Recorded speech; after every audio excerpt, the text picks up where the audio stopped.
memuji memuliakan Tuhan untuk mulai ibadah ini. Haleluya Yesus. Haleluya. Amin. Tuhan, kami berterima kasih Tuhan untuk semua berkat yang Kau berikan Tuhan, kesehatan, umur panjang Tuhan yang masih Kau berikan Tuhan, nafas kehidupan Tuhan, kami mengucap syukur Tuhan. Kami hamba-hambamu Tuhan ingin memuliakan Engkau Tuhan, ingin meninggikan Engkau, ingin memujimu Tuhan. Kau berkati ibadah kami ini Tuhan, kami yang di sini dan yang di rumah Tuhan ingin memuliakan Engkau Tuhan. Semoga Engkau senang dengan pujian dan penyembahan kami Tuhan. Apa yang kami lakukan dalam ibadah kami ini Tuhan, dari awal dan tengah sampai akhir Tuhan, kiranya Engkau sertai Tuhan, Kau campur tangan Tuhan. Kami akan mulai ibadah ini Tuhan, kami mengucap syukur hanya dalam nama Tuhan Yesus Kristus. Haleluya. Amin. Amin. Mari kita puji Tuhan, kita angkat pujian kepada Tuhan itu ajaib.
pujian Allah kita heran. Amin.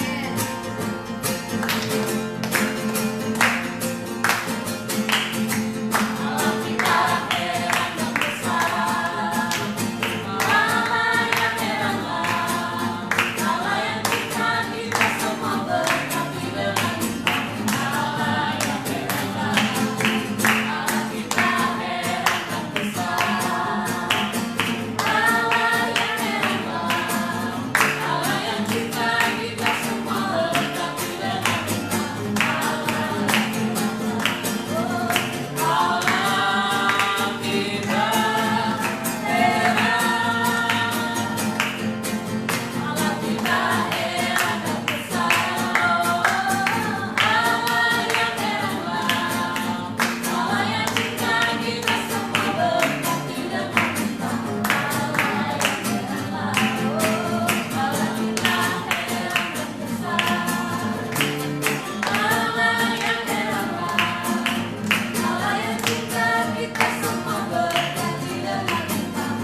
percaya semua untuk kebaikanmu. Bila nanti telah tiba waktu, ku percaya kuasa memulihkan hidupku. Waktu Tuhan pasti yang terbaik, walau kadang tak mudah dimengerti. Lewati cobaan, ku tetap percaya waktu Tuhan pasti yang terbaik. Waktu Tuhan pasti yang terbaik, walau kadang tak mudah dimengerti. Lewati cobaan, ku tetap percaya waktu Tuhan pasti yang terbaik. Waktu Tuhan pasti yang terbaik. Kadang tak mudah dimengerti. Lewati cobaan, ku tetap percaya waktu Tuhan pasti yang terbaik. Lewati cobaan, ku tetap percaya waktu Tuhan pasti yang terbaik.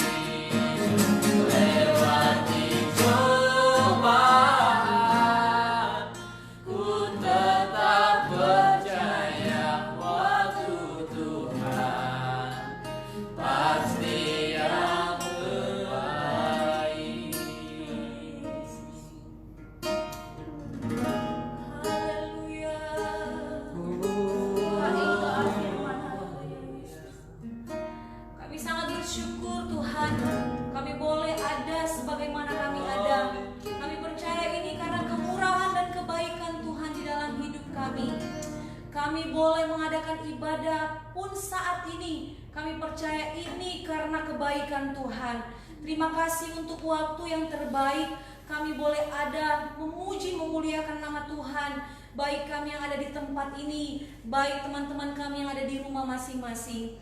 Biarlah kuasa Tuhanlah yang menaungi kami, sehingga kami bebas beribadah kepada Tuhan. Biarlah apa yang kami naikkan kepada Tuhan boleh menjadi dupa yang berbau harum di hadapan Tuhan.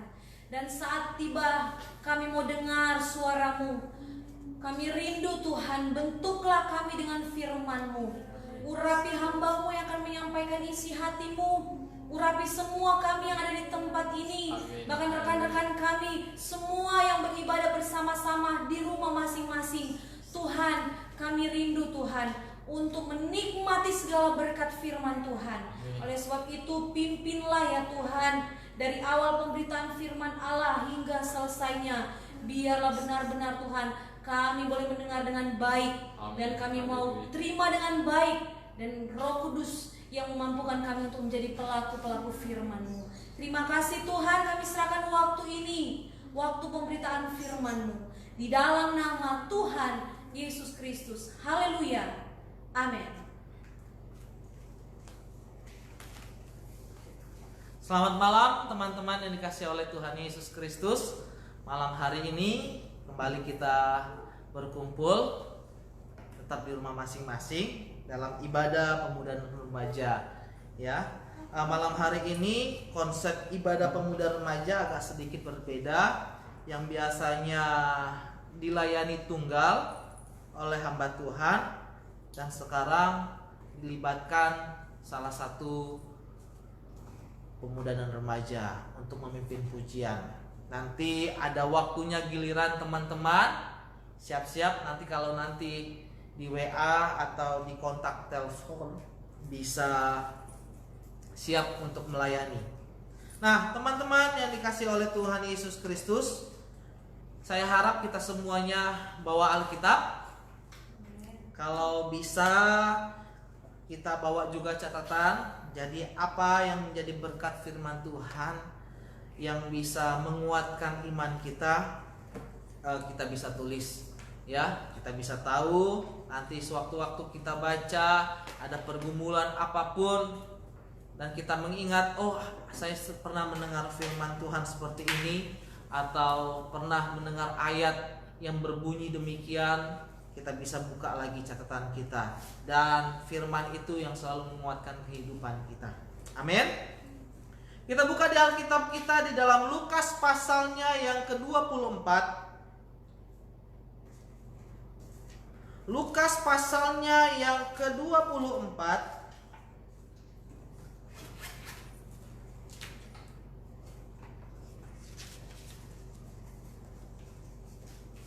ayatnya yang ke-50 sampai ayatnya yang ke-53.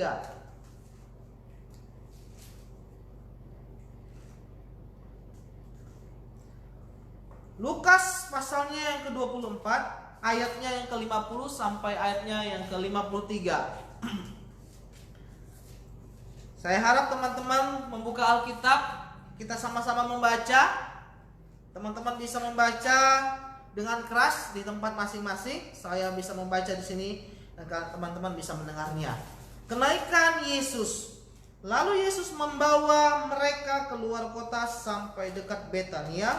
Di situ ia mengangkat tangannya dan memberkati mereka. Dan ketika ia sedang memberkati mereka, ia berpisah dari mereka dan terangkat ke sorga. Mereka sujud menyembah kepadanya, lalu mereka pulang ke Yerusalem dengan sangat bersukacita. Mereka senantiasa berada di dalam bait Allah dan memuliakan Allah. Teman-teman yang dikasih oleh Tuhan Yesus Kristus, bahkan mungkin ada Bapak Ibu yang mengikuti ibadah ini. Saya percaya walaupun ini ibadah khusus untuk pemuda dan remaja, firman Tuhan itu tidak terbatas cuma ibadah khusus youth atau ibadah umum atau ibadah sekolah minggu. Tetapi kalau kita sama-sama mendengar firman Tuhan, walaupun itu ibadah sekolah minggu, pasti ada kita mendapatkan berkat lewat firman Tuhan. Amin.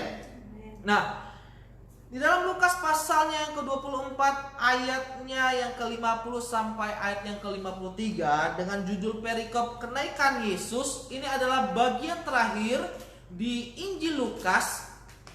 Satu-satunya Injil, kitab Injil yang menceritakan secara singkat tentang perpisahan Yesus dengan murid-muridnya.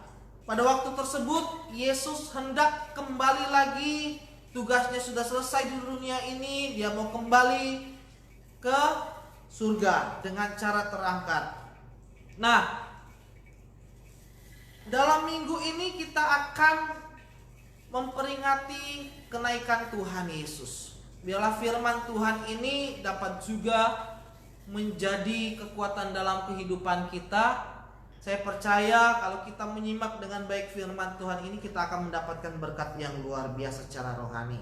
Nah, teman-teman yang dikasih oleh Tuhan, seperti saya bilang tadi, bahwa dari keempat Injil, yaitu Injil Matius, Markus, Lukas, dan Yohanes, satu-satunya yang mengisahkan tentang kenaikan Yesus ini cuma ada di dalam Injil Lukas. Bagaimana Yesus naik ke surga?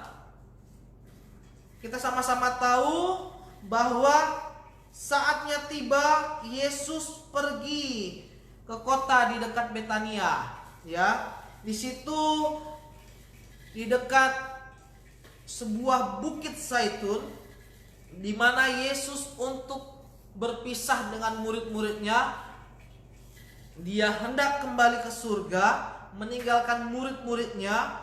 Tetapi kita bisa melihat di dalam yang kita baca tadi, ya teman-teman, bahwa bukannya kesedihan yang dirasakan oleh murid-murid Yesus, tetapi adalah sukacita yang luar biasa.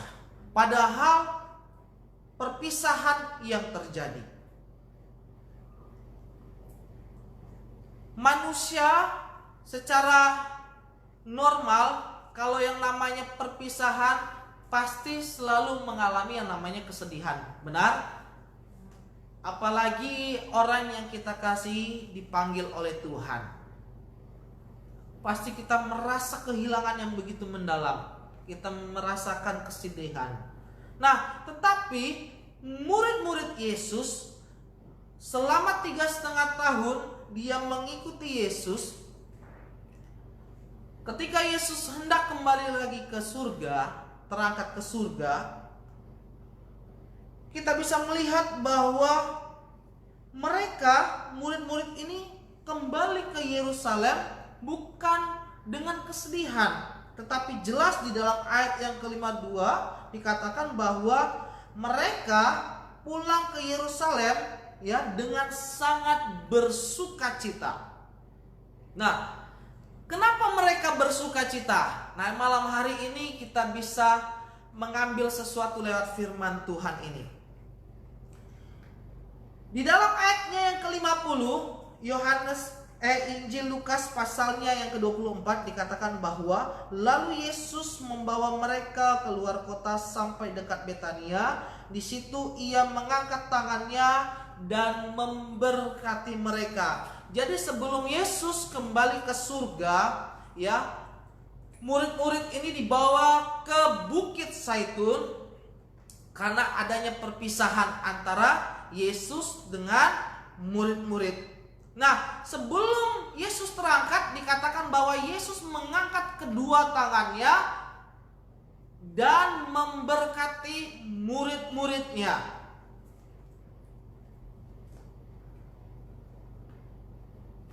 Di sini kita bisa melihat bahwa Yesus ketika dia mau meninggalkan murid-murid Yesus, dia tidak sekedar meninggalkan begitu saja, tetapi dia memberkati terlebih dahulu. Ada satu hal yang diimpartasikan kepada murid-murid pada waktu tersebut, yaitu dengan berkat. Bukan cuma sekedar berkat jasmani, kekuatan, kesehatan dalam menjalani kehidupan untuk memberitakan Injil walaupun Yesus tidak ada, tetapi lebih dari itu yang Yesus berkati, memberikan berkat kepada murid-murid adalah berkat secara rohani. Yaitu kita tahu bahwa Yesus memberikan atau mengirimkan apa yang dijanjikan Bapa di surga, yaitu diperlengkapi oleh Roh Kudus. Nah, kita berada di akhir zaman, teman-teman. Akhir zaman di mana sudah sangat dekat Tuhan Yesus datang pada kali yang kedua. Nah, sebagai anak-anak Tuhan, ya, untuk menjelang kedatangan Yesus pada kali yang kedua, kita betul-betul mempersiapkan diri kita sebaik mungkin. Apa yang diperlukan? Apa yang harus kita bekali dalam diri kita? Apakah secara jasmani? Ya, perlu memang. Dalam mengiring Yesus kita perlu juga namanya kesehatan jasmani.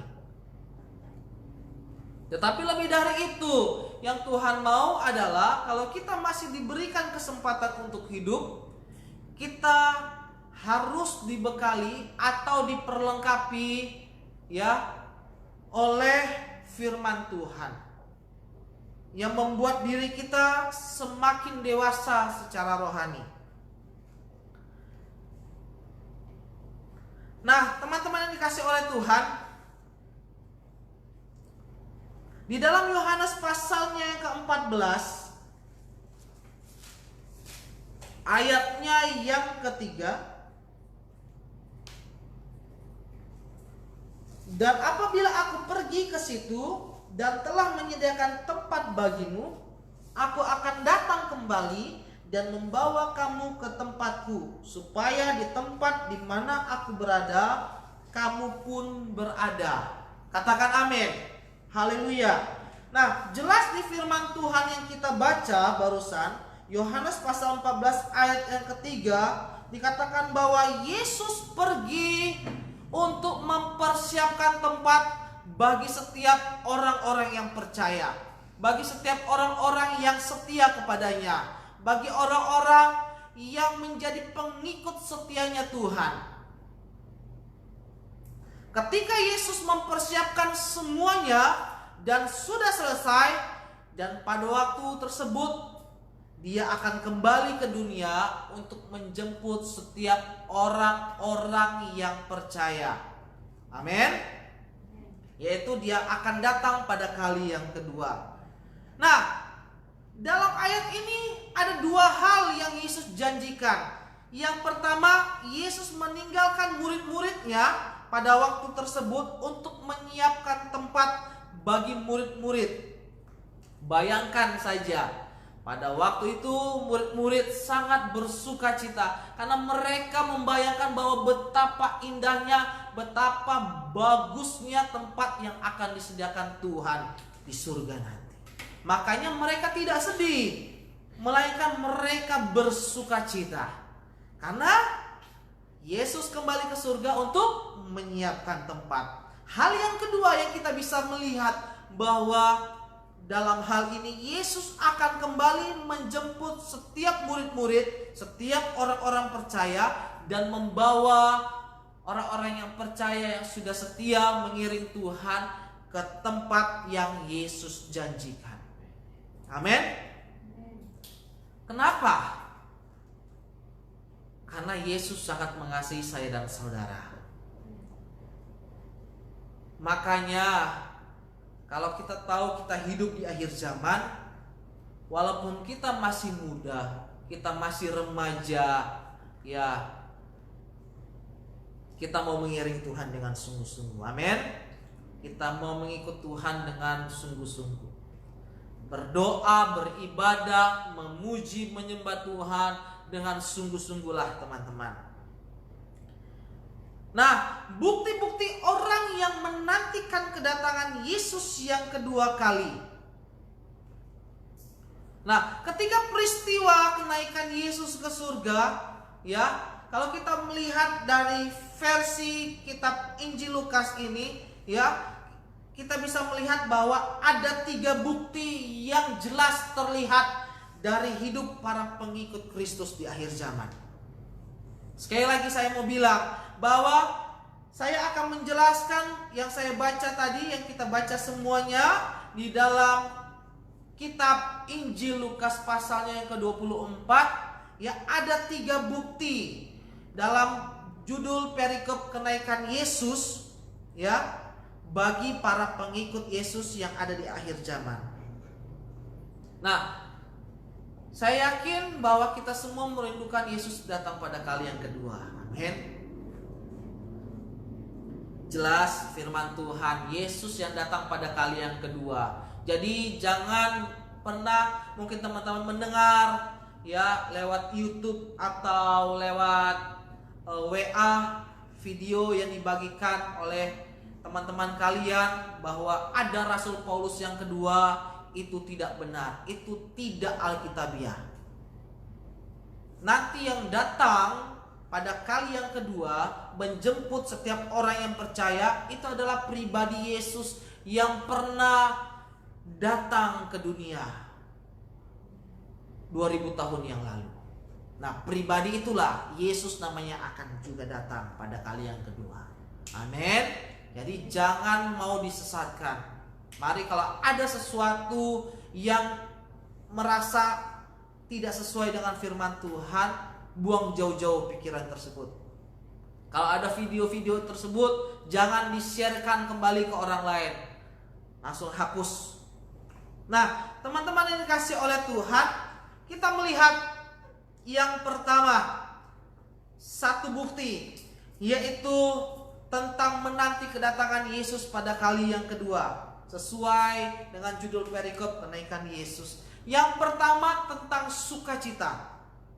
Lukas 24, sekali lagi kita baca Lukas 24 ayatnya yang ke 52 bagian C.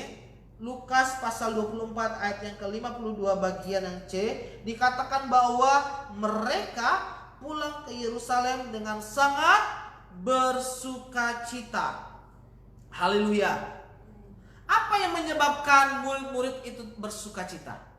Apa yang menyebabkan murid-murid merasa bahagia walaupun mereka harus berpisah dengan Yesus?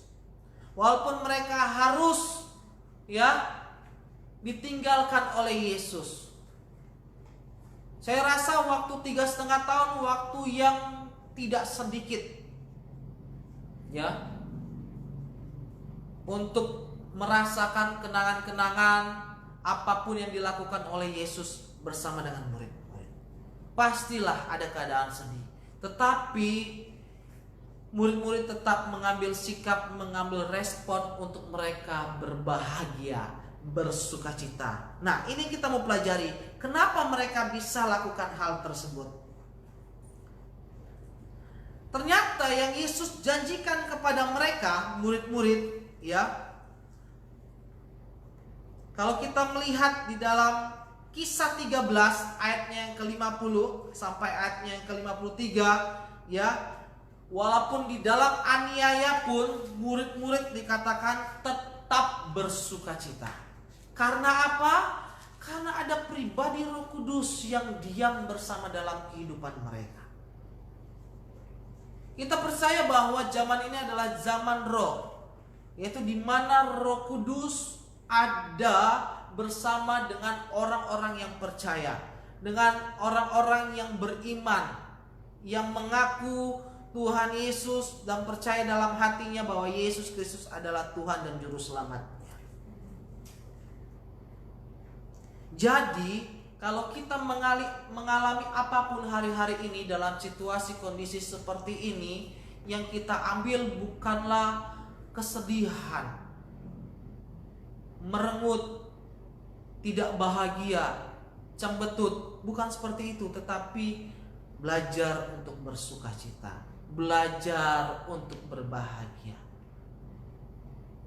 Nah, di dalam Kisah 13 ayatnya yang ke-50 sampai ayatnya yang ke-53, kita bisa melihat bahwa dalam aniaya pun mereka tetap bersukacita, walaupun dalam keadaan mereka harus mati, tersiksa pun mereka tetap bersukacita karena ada Roh Kudus. Nah, kenapa kita harus bersukacita? Roma 14 ayatnya yang ke-8 dikatakan bahwa ada jaminan keselamatan bagi setiap orang yang ada percaya kepada Tuhan. Jika mati kita dimakan usia karena sudah tua, atau karena kedatangan Yesus pada kali yang kedua, mari kita harus punya yang namanya kepastian keselamatan. Amin. Amin. Walaupun kita masih remaja, pemuda, pastikan kita punya jaminan keselamatan di dalam Yesus Kristus. Terus yang kedua, kenapa kita harus bersukacita? Karena ada jaminan Roh Kudus. Roh Kudus yang Tuhan janjikan ada dalam setiap orang percaya, yang selalu membela kehidupan kita, yang selalu memberikan nasihat demi nasihat, yang selalu memberikan kekuatan, yang selalu memberikan kita penghiburan. Itulah Roh Kudus. Walaupun dalam situasi kondisi yang sangat tidak mengenakan pun, yang tidak ideal yang kita alami sekarang ini, kalau ada Roh Kudus, Roh Kuduslah yang menjaminkan ada sukacita yang datangnya dari surga. Nah, dalam Filipi pasal 1 ayatnya yang ke-19, bahwa Roh Kudus itu sama dengan Roh Yesus Kristus. Kenapa saya bilang demikian? Ya, bukan saya ya, tetapi Alkitab, dan saya mengungkapkan kepada kalian semuanya. Karena ketika Yesus berada di dunia 2000 tahun yang lalu, secara fisik, secara manusia, dia tidak bisa berada di beberapa tempat. Kalau dia ada di satu daerah, dia cuma ada di daerah tersebut. Kalau dia ada di Yerusalem atau di Yudea, dia ada di daerah tersebut. Tidak ada di Yeriko, tidak ada di Bethlehem, dan tidak ada di Samaria dan dimanapun. Karena dibatasi dengan tubuh jasmaninya. Tetapi puji syukur ketika Yesus kembali ke surga, dia memberikan Roh Kudus sebagai penolong saya dan saudara. Yaitu dia berikan rohnya sendiri. Jadi walaupun kita dibatasi dengan jarak, teman-teman ada di rumah masing-masing, saya ada di gereja dengan ada rekan pemuda yang lain di tempat ini, ya. Kita percaya kalau kita orang-orang yang percaya, ada Roh Kudus, ada Roh Yesus Kristus yang selalu menemani kehidupan kita. Makanya jangan pernah bersedih hati, tetap bersukacita. Ya, teman-teman. Nah, itu yang pertama. Jadi kita harus bersukacita. Karena di dalam sukacita, ya, dikatakan kita dapat melalui apapun masalah kehidupan yang silih berganti yang kita alami. Bahkan sakit penyakit, obat yang paling mujarab adalah bersukacita, berbahagia. Nah, hal yang kedua, bukti yang kedua, ya, bahwa orang-orang menantikan kedatangan Yesus pada kali yang kedua, yaitu senantiasa berada di bait Allah. Kalau di dalam kitab Lukas tadi kita kembali, pasalnya yang ke-24, ayatnya yang ke-53, bagiannya yang ke A, mereka senantiasa berada di dalam bait Allah. Nah, pengikut Kristus yang benar-benar rindu kedatangan Yesus pada kali yang kedua, itu akan mengekspresikan hidupnya, kerinduannya dengan cara beribadah, datang ke bait Allah. Kita tahu bahwa sikon ini membuat kita tidak bisa untuk pergi ke gedung gereja. Karena itu pemerintah menganjurkan, memberikan aturan untuk kita beribadah di rumah masing-masing. Tetapi sekali lagi, karena Tuhan memberikan kita hikmat, Tuhan memberikan kita pikiran, ya, ide-ide, gagasan yang baik, sehingga kita bisa berjumpa beribadah walaupun dengan fasilitas online, ya, ibadah secara online, ya, dengan teknologi informasi yang semakin maju hari-hari ini. Nah, ini juga kita sedang beribadah walaupun kita berada di rumah masing-masing. Karena teman-teman, gereja sesungguhnya itu bukan gereja yang ada di gedung. Ya, gereja arti sebenarnya bukan gedung. Ya, bukan gedung gereja yang ada tanda salibnya, ya, ada mimbarnya, tetapi gereja yang sesungguhnya, bait Allah yang sesungguhnya adalah saya dan saudara. Amin. Amin. Makanya mari kita pergunakan. Kalau kita tahu kita adalah bait Allah, ada Roh Kudus dalam diri kita, kalau kita tahu bahwa kita adalah gereja yang sesungguhnya, ya, walaupun kita dibatasi seperti ini, teman-teman beribadah secara online pun pasti Tuhan juga akan mendengar, ya, Tuhan akan melihat, bahkan Tuhan akan memberkati setiap anak-anaknya yang setia dan sungguh-sungguh beribadah kepada Tuhan. Walaupun saya tidak lihat teman-teman apakah sedang duduk sambil tiduran ibadah, tetapi sekali lagi mari kita mengambil sikap yang baik, walaupun kita beribadah di rumah. Nah, sekali lagi saya mau katakan bahwa itu ada ekspresi yang terlihat, ya, ada kerinduan yang terlihat dengan cara ibadah kepada Yesus. Nah, di dalam ibadah kita pasti memuji Tuhan. Amin. Kita pasti menyembah Tuhan. Ini juga ekspresi yang dilakukan saat di surga.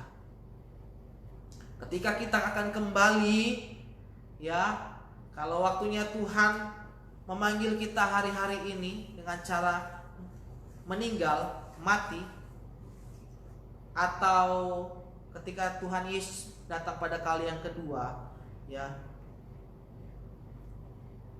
pada saatnya kelak di surga kita juga akan mengalami yang namanya menyembah, memuji Tuhan. Karena tugas kita, orang-orang yang percaya, gereja-gereja Tuhan, ya, ketika di surga kita pasti melakukan yang namanya pujian dan penyembahan kepada Tuhan. Nah, dalam Wahyu pasalnya yang keempat, ayatnya yang ke-9 sampai ayatnya yang ke-10, kita buka sambil kita belajar kitab Wahyu. Wahyu pasalnya yang keempat, ayatnya yang ke-9 dan ayatnya yang ke-10. Dan setiap kali makhluk-makhluk itu mempersembahkan puji-pujian dan hormat dan ucapan syukur kepada Dia yang duduk di atas tahta itu dan yang hidup sampai selama-lamanya, maka tersungkurlah ke-24 tua-tua itu di hadapan Dia yang duduk di atas tahta itu, dan mereka menyembah Dia yang hidup sampai selama-lamanya, dan mereka melemparkan mahkotanya di hadapan tahta itu sambil berkata, ya, kita bisa lihat di ayat 11 pujian yang Dia berikan kepada Yesus, yaitu karena Dia adalah Raja di atas segala raja. Nah, kalau waktunya tiba kita ada di surga, kita juga beribadah, kita juga memuji menyembah Tuhan. Dikatakan 24 tua-tua tersebut mereka sujud menyembah kepada Yesus, karena Dialah Allah yang layak menerima segala pujian dan penyembahan kita semuanya. Nah, dikatakan bahwa orang-orang yang percaya yang sudah menerima mahkota, ya, dikatakan mengangkat mahkota kita, bahkan melemparkannya, ya, ke arah Yesus. Karena kita tahu bahwa segala kemuliaan hanya untuk Tuhan Yesus. Jadi di dalam ibadah, baik di dunia kita masih berikan kesempatan, baik nanti kelak di surga kita juga akan beribadah di dalam memuji dan menyembah Tuhan. Nah, yang kedua, dalam ibadah kita mendengarkan firman Tuhan. Nah, dalam Wahyu pasalnya yang keempat, ayatnya yang kelima, Wahyu keempat ayatnya yang kelima, dan dari tahta itu keluar kilat dan bunyi guru yang menderu, dan 7 obor menyala-nyala di hadapan tahta itu. Itulah ke-7 roh Allah. Apa yang kita dengar, firman Tuhan, ya, ini juga merupakan ekspresi dari apa yang nanti kita akan lihat dan kita dengar pada waktu ada di hadiratnya Tuhan, ya. Jadi firman Tuhan yang kita dengar itu juga akan kita dengar pada waktu di surga. Amin. Yang ketiga, di dalam ibadah kita berdoa kepada Tuhan, ya. Di dalam kita senantiasa berada di bait Allah, kita juga berdoa kepada Tuhan. Ini juga ekspresi yang kita lakukan ketika kita berada di surga, ya.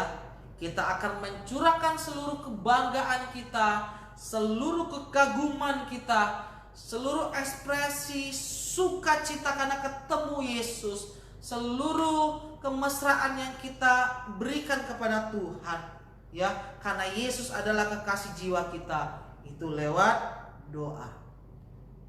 Dikatakan ayat yang ke-11 Wahyu pasal 4, "Ya Tuhan dan Allah kami, Engkau layak menerima puji-pujian, hormat dan kuasa, sebab Engkau telah menciptakan segala sesuatu, dan oleh karena kehendak-Mu semuanya itu ada dan diciptakan." Jadi mari kita senantiasa selalu berada di bait Allah, ya.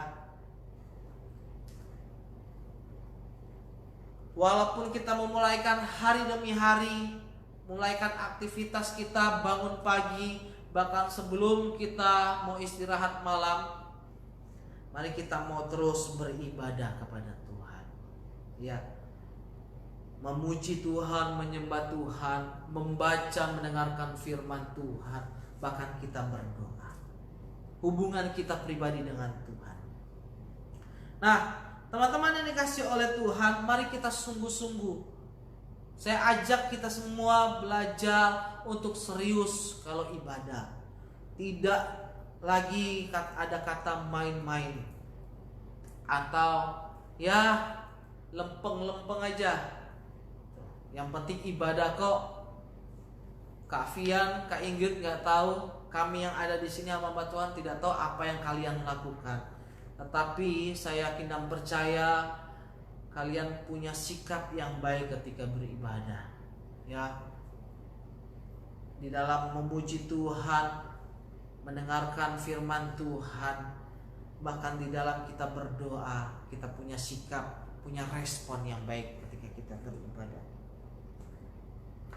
Nah, yang terakhir, yang ketiga, di dalam Lukas pasal yang ke-24 ayat yang ke-53 bagian yang ke B, dikatakan bahwa memuliakan Allah. Nah, sebagai pengikut Kristus yang benar-benar rindu akan kedatangan Yesus pada kali yang kedua, ya, itu dibuktikan kerinduan orang-orang yang percaya, atau saya bilang tadi pengikut Kristus, dengan cara memuliakan Tuhan, memuliakan Allah, memuliakan Yesus. Apa yang dimaksud dengan memuliakan Tuhan? Apa yang dimaksud dengan memuliakan Allah? Ada yang mengartikan bahwa yang dimaksudkan memuliakan Allah itu artinya menyanyi dan bersyukur kepada Tuhan. Ya, itu pun betul. Ada ayatnya dalam firman Tuhan. Ya, muliakanlah Allah dengan pujian dan nyanyian syukur. Itu benar. Ada juga yang mengartikan, sebagian orang mengartikan memuliakan Allah yaitu mengorbankan harta. Ada juga ayat berkata di dalam Amsal, muliakanlah Allah dengan hartamu. Jawaban ini juga benar, sesuai dengan Alkitab, ya, Alkitabiah. Ada juga sebagian orang yang mengatakan, yang mengartikan memuliakan Allah itu hidup sesuai dengan firman Allah, hidup sesuai dengan firman Tuhan, ya, menjadi contoh bagi orang-orang sekitar, ya, dan teladan, sehingga tidak menjadi celaan bagi masyarakat sekitar. Itu juga benar, karena ada ayat firman Tuhan dikatakan, hendaklah perkataanmu menjadi berkat. Amin. Kita tahu kita adalah surat pujian yang terbuka, bisa dibaca oleh setiap orang, oleh semua orang. Nah, 3 hal ini benar: menyanyi, bersyukur, mengorbankan harta, memuliakan Tuhan dengan harta kita, bahkan hidup sesuai dengan firman Tuhan, menjadi berkat, menjadi contoh teladan, tidak menjadi syak atau batu sandungan bagi orang lain. Itu benar. Tetapi ada yang lebih yang Tuhan mau dalam kehidupan kita, teman-teman remaja dan pemuda yang ada. bahkan Bapak Ibu yang mendengarkan firman Tuhan pada malam hari ini. Apa itu yang Tuhan rindukan? Yang lebih dari yang 3 yang tadi yang saya utarakan kepada kita semuanya, yaitu kita harus punya kerinduan ya sebagai pengikut Kristus untuk bertumbuh dewasa dalam kerohanian kita. Sekali lagi, yang lebih penting adalah kita harus bertumbuh dewasa. Dalam apa? Dalam hal rohani kita. Secara jasmani, secara fisik, walaupun kita cuma makan seadanya, ya dari bulan demi bulan orang bisa bertambah tinggi, orang bisa bertambah lebar karena gemuk, orang bisa bertambah tua, ya. Tetapi kalau secara rohani itu tidak ditentukan dengan atau diukur dengan namanya usia, teman-teman sekalian. Menjadi dewasa di dalam Tuhan secara rohani itu adalah pilihan pribadi kita. Katakan amin. Bukan karena dia udah tua, pasti pengalamannya bersama dengan Tuhan pasti luar biasa. Belum tentu. Ada juga banyak anak-anak yang masih remaja, bahkan masih sekolah minggu, itu sudah sangat dewasa di dalam Tuhan. Ketika dia beribadah pun, ketika mereka menyikapi hal-hal lewat masalah, pergumulan, mereka bisa selesaikan dengan baik sesuai dengan firman Tuhan karena mereka sudah dewasa secara rohani. Nah, mari kita mau belajar bertumbuh dewasa dalam rohani. Tidak ada kata telat, teman-teman. Ya, walaupun kita masih remaja, pemuda, mari kita mau bertumbuh. Ya, sekarang ini kita mendengarkan firman Tuhan sehingga kita diperbaharui, kata kitab Roma. Ya, pikiran kita, pola pikir kita, sudut pandang kita. Di dalam 2 Petrus pasalnya yang pertama, 2 Petrus pasalnya yang pertama ayatnya yang ke-5 sampai yang ke-8. 2 Petrus pasalnya yang pertama ayatnya yang ke-5 sampai ayatnya yang ke-8.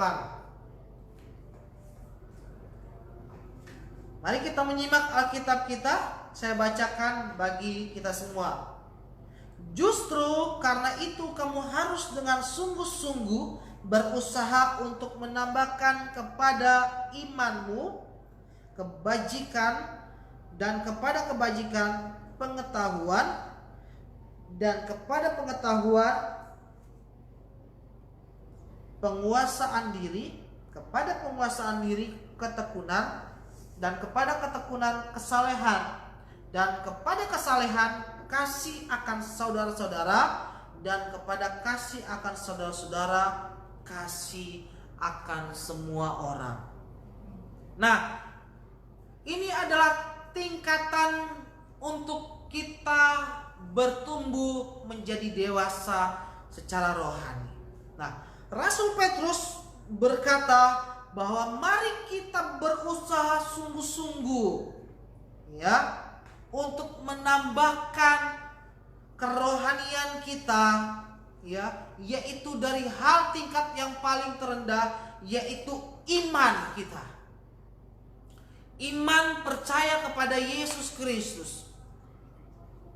Dan di tingkat selanjutnya dikatakan kebajikan. Dan dari kebajikan kepada pengetahuan. Nah, kepada pengetahuan dikatakan penguasaan diri, ketekunan, kesalehan, kasih saudara-saudara, yaitu kasih pilea. dan kepada kasih akan semua orang. Nah, kasih kepada semua orang ini itu berarti kasih agape, kasih tanpa syarat, kasih tanpa imbalan. Nah, yang Tuhan mau sebagai anak-anak Tuhan di akhir zaman, ya, untuk kita betul-betul menunggu kedatangan Tuhan pada kali yang kedua, yaitu kita harus makin bertumbuh dewasa secara rohani. Kalau kita bisa melihat, oh, saya ada di tingkat masih beriman, percaya sama Tuhan, belum ada kebajikan. Oh, ada teman-teman yang lain, oh, saya rasa kerohanian saya sudah dalam taraf pengetahuan akan Tuhan lewat firman Tuhan. Ya. Ada juga yang sudah sampai kedewasaan rohaninya kepada kesalehan, ya, atau penguasaan diri. Dalam hal apapun dia bisa menguasai dirinya. Walaupun orang ribut, dia bisa menguasai dirinya, menenangkan dirinya, tidak terpengaruh dengan orang lain.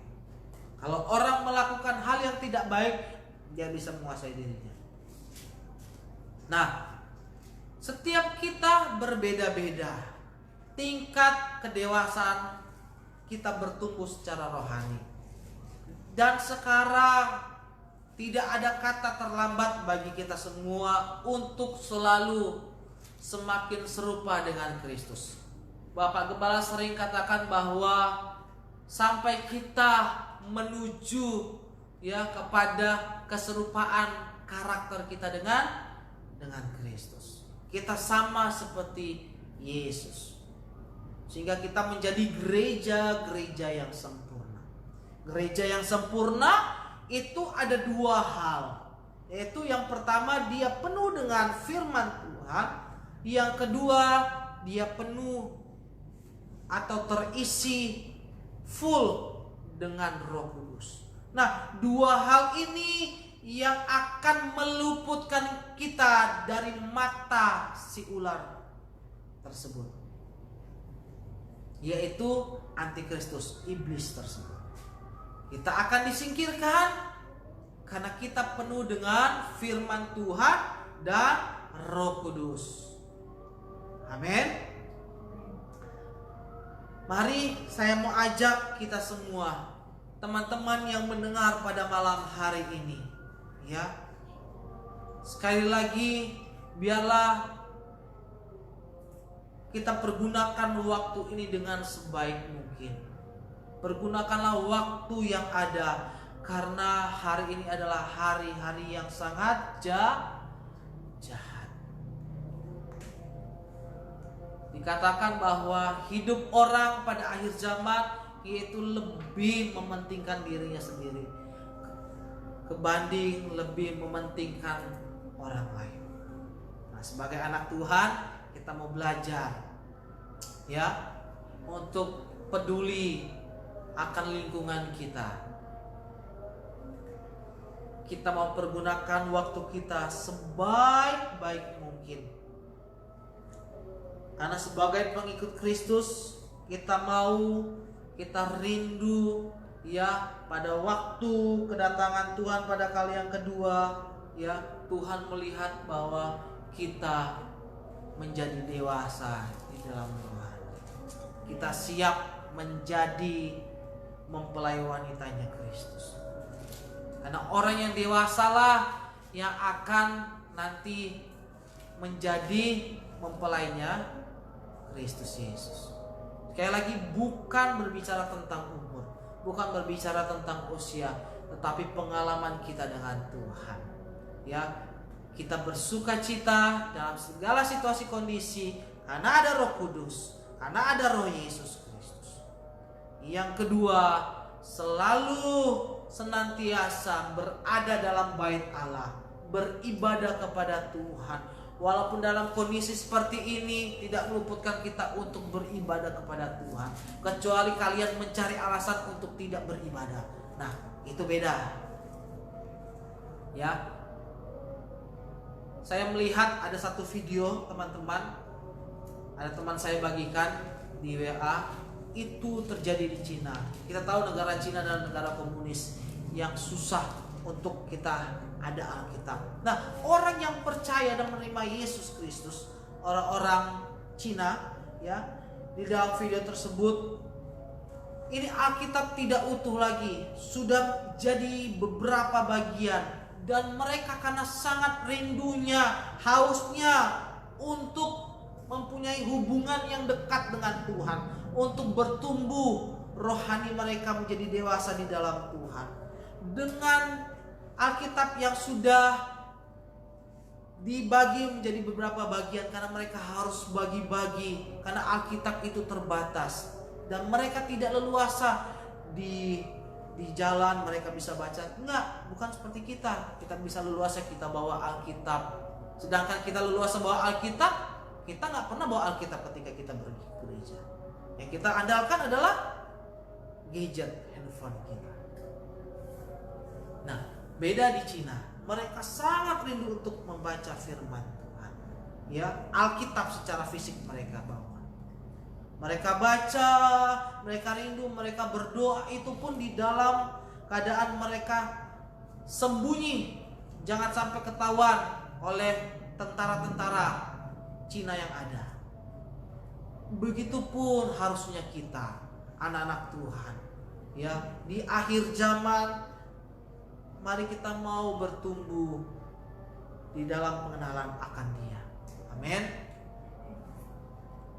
Jangan kita terbawa suasana untuk selalu dalam musim seperti ini harus di rumah, bosen baca Alkitab, bosen beribadah.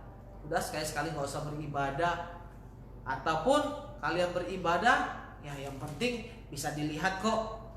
Misalnya nama A sedang menonton, padahal itu dia cuma taruh di atas meja. Dia gak mendengarkan, tetapi mereka main handphone, main game.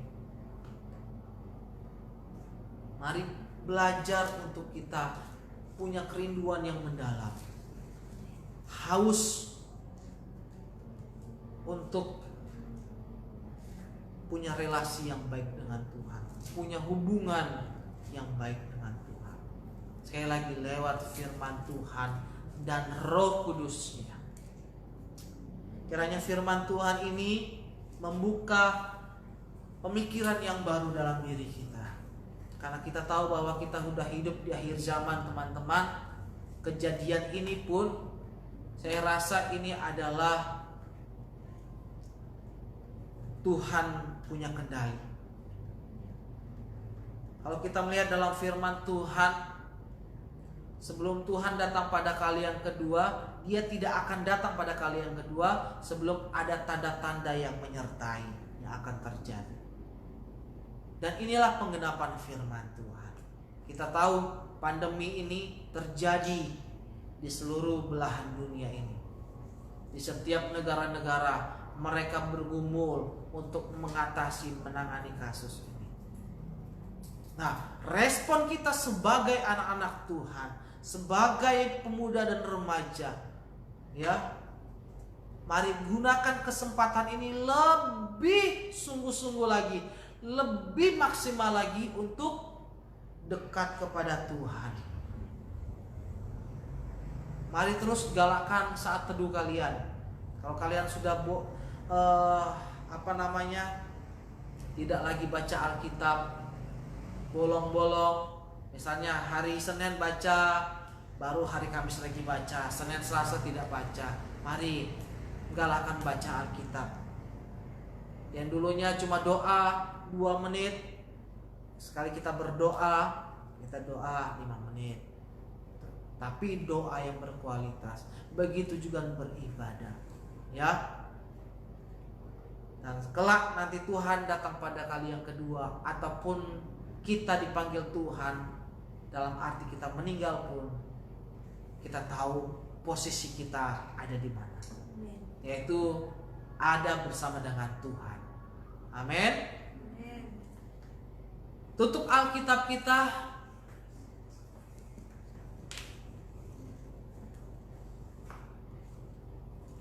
Tundukkan kepala.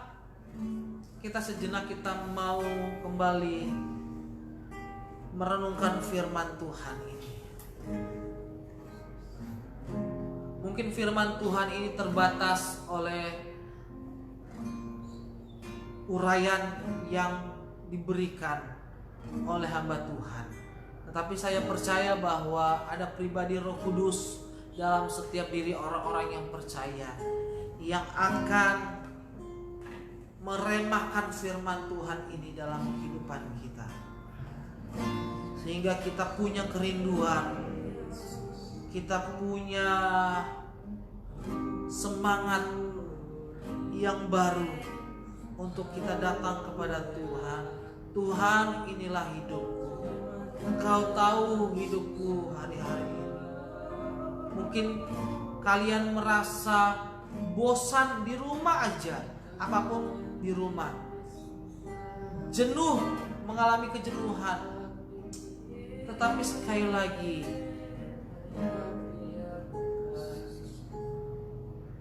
yang Tuhan mau bahwa sebagai orang-orang percaya, sebagai pemuda dan remaja, kita mau terus hidup lewat kebenaran firman Tuhan. Baca firman Tuhan sekarang ini. Berdoa, punya saat teduh kepada Tuhan. Yang dulunya cuma baca, sekedar baca, tidak mengerti, belajar untuk merenungkan firman Tuhan. Yang dulunya beribadah dengan sikap yang tidak baik, mari kita mau belajar ke depan ini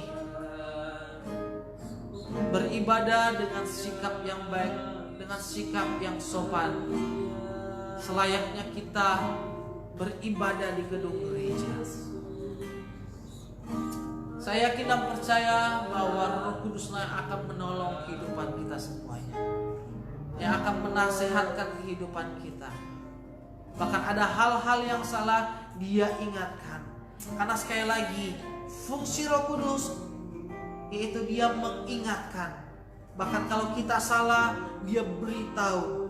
Bahkan yang sudah tersesat, Dia ingatkan kembali, Dia tarik kembali kepada jalan yang benar.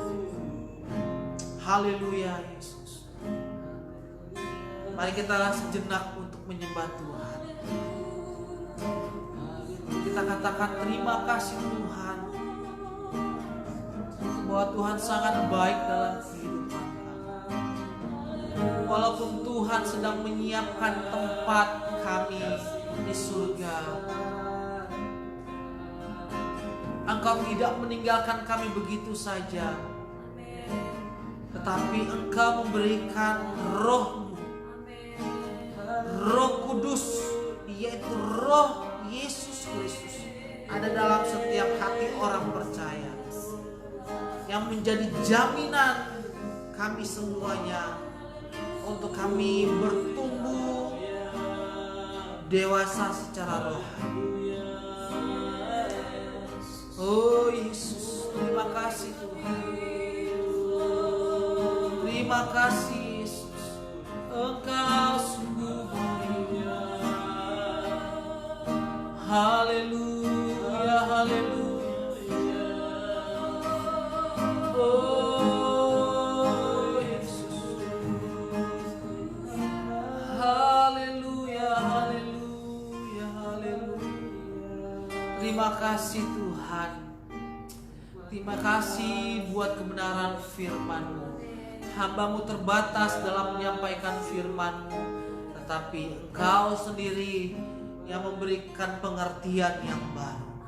Roh Kudus yang memberikan hikmat dalam setiap kami yang sudah mendengarkan firman Tuhan, untuk mencerna apa yang kami sudah dengar, sehingga kami mau aplikasikan dalam kehidupan kami. Terima kasih Tuhan, terima kasih. Haleluya, haleluya, haleluya. Bapa kami yang ada di dalam surga, pada malam hari ini Tuhan, kami berada di tempat yang benar, yaitu kami beribadah kepada Tuhan. Walaupun kami masih beribadah di rumah kami masing-masing, kami percaya kuasa-Mu tidak terbatas oleh ruang dan waktu. Kami percaya walaupun secara online kami beribadah, kuasa-Mu juga akan melawat menjamah setiap anak-anak-Mu, pemuda dan remaja, bahkan juga yang menonton ini orang-orang dewasa. Oh Tuhan, Engkau lawat kehidupan kami semuanya di dalam nama Tuhan Yesus Kristus.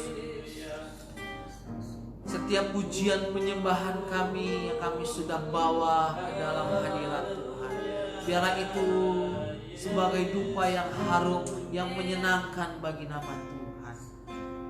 Bahkan lebih dari itu, kami sedang mendengarkan, membaca firman Tuhan. Biarlah setiap khotbah yang kami sudah dengar, sekali lagi Tuhan, terus belajar kami untuk mempraktikkan hidup kami, apa yang kami sudah dengar dalam kehidupan kami sehari demi sehari.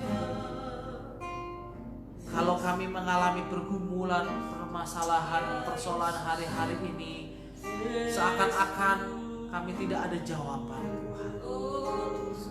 Ada hal yang buntu. Kami tidak tahu Tuhan, atau mungkin dari anak-anak-Mu yang mengalami masalah yang sudah jauh undur daripada Tuhan, sehingga seakan-akan tidak ada jalan yang terbuka, ada jawaban daripada Tuhan. Ampunilah kami ya Tuhan, setiap anak-anak-Mu yang sudah jauh undur daripada Tuhan. Tarik kembali kehidupan kami semuanya, untuk kembali kami dipenuhi oleh kebenaran firman. Terima kasih Tuhan Yesus, Roh Kudus-Mu yang selalu memberikan hal-hal yang baru dalam kehidupan kami. Berkati kedua orang tua kami, kakak adik kami, pribadi kami dengan kesehatan, kekuatan yang baru, sukacita daripada Tuhan, damai sejahtera, bahkan kerinduan untuk beribadah lebih sungguh-sungguh lagi. Itu boleh betul terjadi dalam kehidupan kami. Terima kasih Tuhan Yesus. Inilah doa dan ucapan syukur kami dalam aktivitas kami sepanjang minggu ke depan. Tuhan tolong, kami percaya Tuhan akan memagari setiap kehidupan kami dengan kendaraan apapun, usaha mata pencarian, bahkan sekolah kami, walaupun kami masih sekolah, Tuhan Yesus, secara online di rumah kami masing-masing, Tuhan juga tolong. Inilah doa, ucapan syukur dan permohonan kami, dan kami alaskan setiap doa ini hanya di dalam nama Tuhan Yesus Kristus. Mari kita mau angkat kedua tangan kita mau terima berkat daripada Tuhan. Terimalah berkat dari Allah Bapa, cinta dan kasih sayang dari Tuhan kita Yesus Kristus, persekutuan pengurapan dari Allah Roh Kudus menyertai kehidupan kita dari sepanjang malam hari ini dan sampai Maranatha. Tuhan Yesus datang pada kali yang kedua menjemput kita semuanya, orang yang percaya kepada Tuhan. Di dalam nama Tuhan Yesus Kristus kami sudah berdoa. Haleluya. Amin. Teman-teman, untuk sepanjang minggu ke depan ada beberapa pengumuman yang saya mau kasih kepada kalian. Yang pertama, bacaan Alkitab kita sepanjang minggu ke depan, yaitu ada di dalam kitab Yesaya pasalnya yang ke-34 sampai Yesaya pasalnya yang ke-40. Ya, Yesaya 34 sampai Yesaya yang ke-40. Yang kedua, tetap setiap hari ada doa syafaat bersama keluarga, ya, bukan pribadi ya, tetapi ajak setiap anggota keluarga untuk sama-sama berkumpul, berdoa, bersyafaat bagi bangsa negara, bagi dimana kita bertempat tinggal di daerah-daerah sekitar kita, ya, setiap hari pukul 8 malam. Nah, hari Selasa, ya, kita ada doa dan puasa yang biasa diadakan hari Kamis. Karena hari Kamis sudah mulai kegiatan doa 10 malam ya. Jadi kita mulai atau diadakan hari Selasa ya, doa dan puasa. Selasa jam 8 malam dan diakhiri jam 1 siang hari Rabu ya, hari berikutnya. Selasa pukul 8 malam sampai jam 1 siang hari Rabu. Nah, yang berikutnya ada ibadah memperingati kenaikan Tuhan Yesus ke surga hari Kamis tanggal 21 Mei 2020 jam 7 pagi. Jam 7 pagi live di Facebook ya. Jangan lupa Kamis jam 7 pagi ada ibadah kenaikan Tuhan Yesus. Nah, sekali lagi teman-teman, saya ucapkan terima kasih buat setiap atensi kalian, semangat kalian untuk beribadah walaupun kita harus lakukan live streaming seperti ini. Tetapi percayalah ya, bahwa kita selalu akan diberkati kalau kita setia kepada Tuhan dan sungguh-sungguh mengiring Tuhan. Amin. Sekali lagi, kalau teman-teman keluar jangan lupa pakai masker, tetap jaga kesehatan, mencuci tangan ya. Itu jadi kebiasaan kita, habit kita, supaya kita terus dilindungi ya. Dari diri kita jaga fisik kita, imun kita. Lebih dari itu semua adalah pengendalian Tuhan dalam diri kita. Ada perlindungan, ada pertolongan daripada Tuhan. Amin. Amin. Jangan lupa ya, yang saya sebut tadi, ibadah-ibadah sepanjang minggu ke depan ini. Sampai jumpa di ibadah Youth yang akan datang. Tuhan Yesus memberkati kita semua.